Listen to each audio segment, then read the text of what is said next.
अस्सलाम वालेकुम बेटा, तर्जुमातुल कुरान 10th के हवाले से बात सुनिएगा। सबसे पहले तो आप ये करें कि आपकी बुक पे एंड पे आएँ तो आपको ये एक मॉडल पेपर बनाना बताया होगा, जिसमें आपको बताया गया है कि पेपर किस तरीके से आएगा। ये पेपर के मुतल्लिक़ हदायत इनको भी पढ़ लें, मैं भी आपको समझा देता हूँ।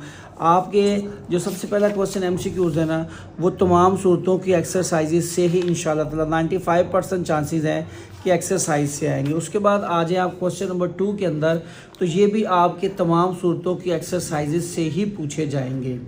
उसके बाद आ जाते हैं आपके अल्फाज के मुआनी। तो याद रखिएगा, ये जो एक्सरसाइजेज के अंदर ज़हीरा अल्फाज दिए गए हैं उन्हीं में से पूछे जाएंगे।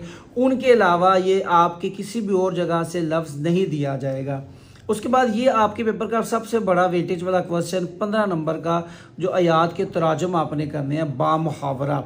तो याद रखिएगा, आपको कुछ सूरतों के तर्जमे दिए गए हैं। यहाँ पे ये देखिएगा, ये डिटेल दी गई है कि इन सूरतों की कौन सी आयात आपने करनी है। सिर्फ इन्हीं आयात का तर्जुमा आपने याद करना है इस सवाल के लिए, ठीक है जी।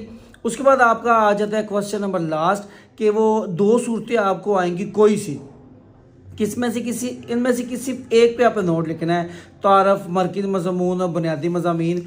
अब इसके बारे में कंफर्म नहीं है कि आपकी सूरतुल इनाम से लेकर सूरतुल शुरा तक सूरतें हैं, कौन सी 2 सूरतें दी जाएंगी। हो सकता है वो पहली 2 दे दें, हो सकता है 4 वाली 8 वाली दे दें, 10 और 15 वाली दे दें। लास्ट ईयर 9th वाली के मुझे याद है कि लास्ट वाली 1-2 सूरत के ये वाला क्वेश्चन आया था।